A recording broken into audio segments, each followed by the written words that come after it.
Labdien, draugi! Aizskaitīsim kopā līdz 10 par drošību darbā ar asbestu. Aiziet! 1. Ja dzirdi asbests, domā kaitīgs. 2. Tās uzkrājas organismā un nepamet to nekad. 3. Viskaitīgākais tas ir tieši cilvēkiem, kas strādā ar tā demontāžu. Uz 4. man jums ir lūgums. Sargiet savu veselību. 5.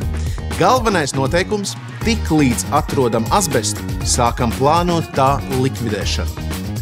6. Ar asbestu strādā tikai tam norīkota komanda, pārējie uz redzēšanos.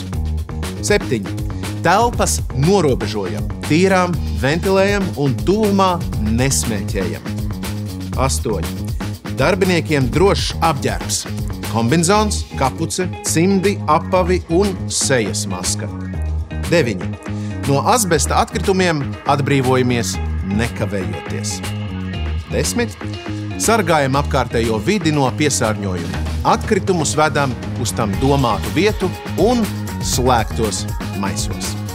Lūk, cik vienkārši, kad visu saliek pa punktiem. Un atceramies, labs darbs, kas drošs darbs. Uz redzēšanos!